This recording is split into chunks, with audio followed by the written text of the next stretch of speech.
Welcome to Front Office Pros. The Senior Bowl has come and gone, and Joe and I are here to give you our thoughts as to our reaction and our takeaways of some players that we think are on the rise. Hike! All right, Joe, so who was the first guy that we thought was a riser after a Senior Bowl week? Yeah, first guy we're going with is wide receiver Roman Wilson out of Michigan. This guy was really impressive the first couple of practices, especially. Coming out of the slot, just the way he can break in and out of his routes with speed, create that separation.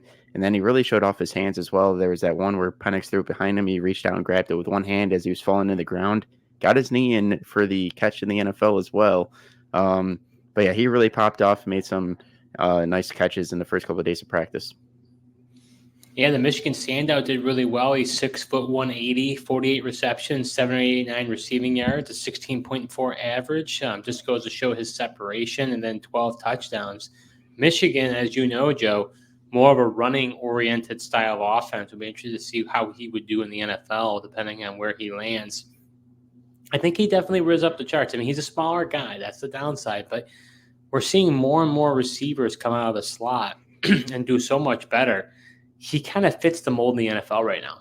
Yeah, he might be small in stature, but the guy's just a tough physical player, believes in himself. He's really, as I like to say, Steve, he's got that dog in him, man. Like he had a tougher way to get here. He's from Hawaii, had a plane back and forth between islands for like a month just to go to school in high school as well. So he's gone through some of it. He's got that dog mentality.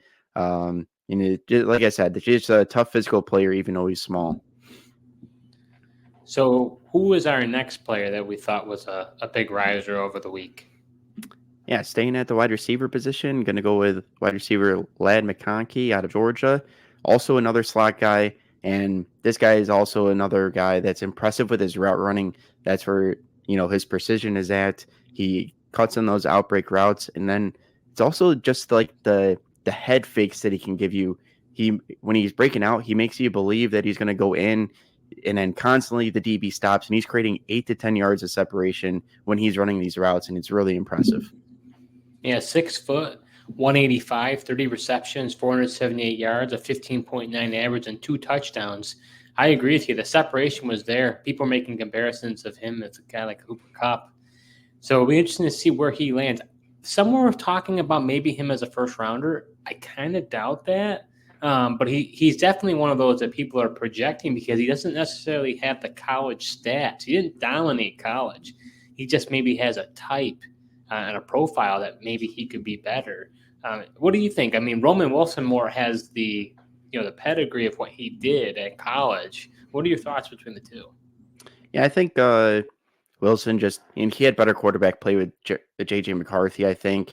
And then, Georgia, I think they just had other weapons. I think he got overlooked. And, even in the Senior Bowl game, McConkey was getting open. Just the quarterbacks, for whatever reason, weren't looking his way, or the quarterback play was kind of iffy, later in the game as well. They tried to take a shot to him on our route, threw it way over his head. So I think that kind of boils down to it, but maybe two, I think Georgia likes to use, two tight end sets, run the ball. Their system could play into it where maybe he didn't get as many opportunities as he would with another offensive system. It'll be interesting to see if either one of these guys now, from a dynasty perspective, cracks that top 10. This is a deep group. It just goes to show, man, these guys were not guys that were considered in the top 10. I think they're starting to creep up in there now. Yeah, definitely. Especially the Senior Bowl, it has an impact. They were showing stats from last year. I forget the exact number, but there was a decent amount of players just from last year's Senior Bowl that were drafted in the first and second rounds of the draft. So there's definitely guys that rise and get taken based off of their performances in the Senior Bowl. So who is our third player that is on the rise over Senior Bowl week? Yeah, third player is running back Amani Bailey, and he got a lot of work in the Senior Bowl game. He's the one guy, that actually Roman Wilson didn't play. He got injured and stuff during the practices, but Bailey played. He was heavily utilized. I was pretty impressed with the way he looks. Honestly, his running style and stuff almost reminded me a little bit of Isaiah Pacheco. Just the kind of the way he would just go forward and he puts a little side jukes, but just in his running style as well, it looks a little unorthodox. He's 5'8", 201. Looks like I believe he measured a little bit shorter, maybe a little bit lighter at the Senior Bowl. So it should be interesting to see what he ends up measuring out at the Combine. He had 1,209 rushing yards, 8 touchdowns, 25 receptions, 184 receiving yards, and a receiving touchdown for the TCU Horned Frogs. So it'll be interesting. I mean, like you said, Joe, he did really well in the Senior Bowl. He had 10 carries for 53 yards. 4 catches for 34 yards. I think I was most impressed by his receiving prowess. You could see how good he was as a receiver. And really, in this past year at TCU was his first opportunity to really be the guy because Kendra Miller went to the NFL, obviously, last year. So I think Amani Bailey definitely, he's an interesting name to watch. Depending on landing spot, he's a guy I could be interested in Dynasty leagues. Yeah, a lot will depend on the landing spot. It'll be interesting where he goes because, as we know, this running back draft class isn't the best. It's more stacked with the offensive tackles and wide receivers, as we've been talking about. So it'll be interesting, where he goes and what round he ends up getting drafted in. All right, Joe, who is the 4th player that's on the rise for us? Yeah, we're going with another wide receiver, and it's Brendan Rice. Now, I didn't know this guy was Jerry Rice's son until these Senior Bowl practices started. Hadn't really seen him, but watching him during the practices, I was pretty impressed. He's unlike the other guys. He's an outside guy, and he really gets stretches down the field. And I like the separation that he was able to get on some of those deep throws as well. Yeah, he's 6'3", 205. I think he might have even measured a little bit shorter if I remember in the Senior Bowl, but it's just what he's listed as. He had 45 catches, 791 receiving yards, 17.6 average with 12 touchdowns.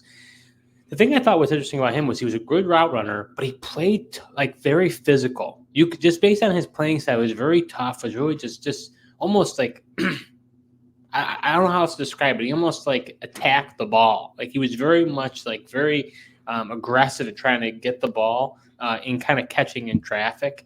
He's a guy that'd be very interesting with the bloodlines with Jerry Rice. I didn't realize that either. Wonder if he creeps up the draft board.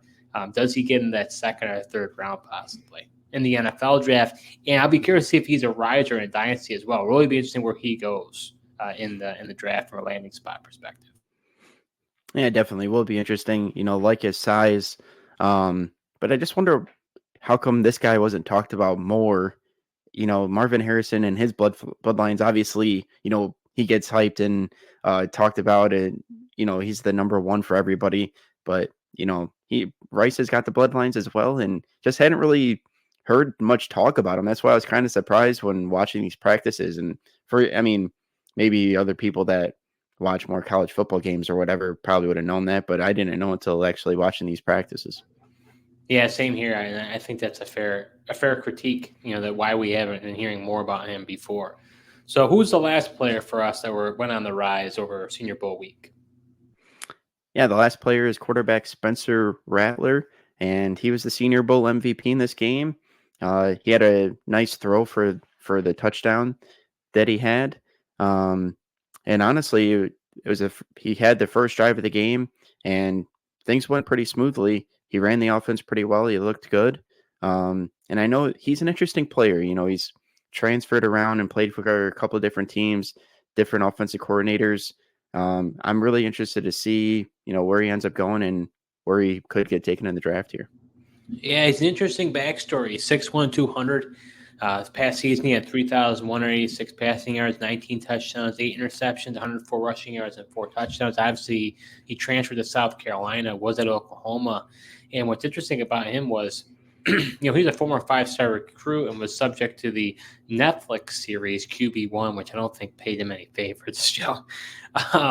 Any favors there. It didn't help him, I don't believe. And then heading into 2021, he was the odds-on favorite to be the Heisman winner, and he was supplanted by Caleb Williams. And then his whole career kind of spiraled after that. He's an interesting guy. This is not a great comparison. I'm not saying this based on play style. I could see a similar story with him with a Dak Prescott.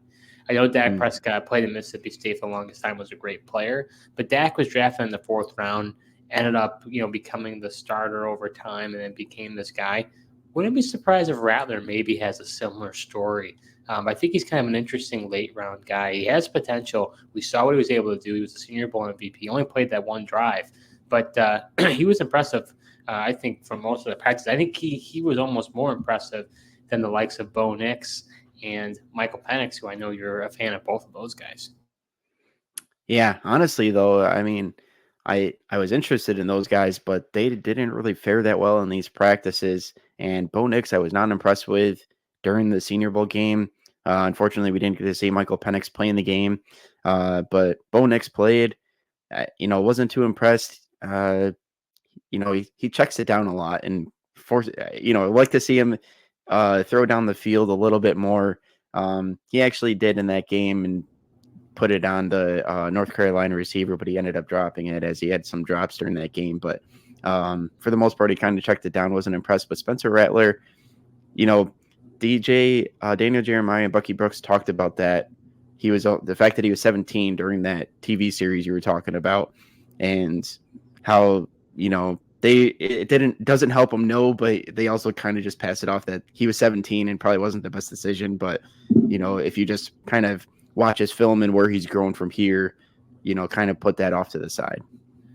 Interesting, Joe. You alluded to, the wide receiver from North Carolina. If there was any faller of the group, which we weren't planning on talking about fallers here, but in my view, he was definitely a faller after the Senior Bowl. Yeah, Tez Walker there. He definitely is a faller. He played the entire game, heavily targeted, just couldn't come up with the throws, despite a couple of them hitting in his hands and other ones, he probably could have taken a better route or timed his jump better or whatever. But one thing I found was interesting, though, a lot of the highlights they showed during the game, it was all in breaking routes, slant routes that he was getting. But yeah, in the Senior Bowl during the game, they really didn't try to get him on any short stuff to show his after the catch ability. It was all the go routes. So kind of has me wondering, is he just not that good at the go route, jump balls, contested catches? Yeah, I'm not sure. I mean, Devontae Walker of North Carolina, he had 6'3", 175. He had 41 catches for 699 yards, a 17 average, which shows he's got that, ADOT there, average depth of target is probably going to be pretty deep. I don't know for sure, but his average is pretty high. And then 7 receiving touchdowns. And he's a guy too, Joe. He was dropping balls in the practice as well. It wasn't just in the game. He was dropping them all the time. And I believe, Daniel Jeremiah was saying this guy didn't drop really any balls at all. So if I'm a scout, this is extremely puzzling. You had a guy who was very consistent in North Carolina. Now he becomes inconsistent with his hands. We interested to see how he does in the combine, the different drills that they do. I'm thinking of the one, I'm trying to think what it's called. You probably know the name, where they're running down and they go left, right, the gauntlet or whatever. We just to see how he does with that. But, he's a guy who people were talking, he could be a first rounder. I don't know. I mean, you got guys like Roman Wilson, Lamb McConkey, even Brendan Rice. We didn't even talk about even McCaffrey too. I mean, he out of Rice. I mean, he was looking. I mean, there's a lot of guys that looked good at wide receiver. Even that Florida wide receiver, Pearsall. I mean, there were a lot of impressive guys. It just did not look good that he didn't look good this week. Yeah, no, disappointed. At 6'3", he's a bigger guy. He's got to come down with some of those jump balls. In my opinion, because that's with that size that teams are going to want to take advantage of.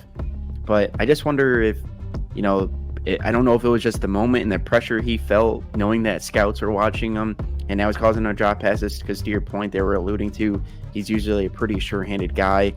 But then I also don't know if it was just a matter of, going up against the best of the best too at the corners, if he's not used to getting pressed or just covered as tightly as he was.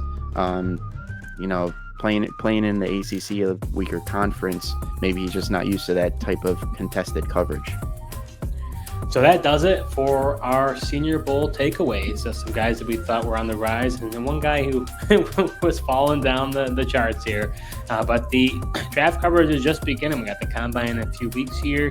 After that, going to be, doing some pro days and doing some draft prep, heading to the NFL draft. You're not going to want to miss it. We do videos throughout the off season. So if you haven't already, go ahead and hit that subscribe button and notification bell. We do a few videos each week. So we'd be very thankful if you support the channel. Thanks so much for watching, and until next time.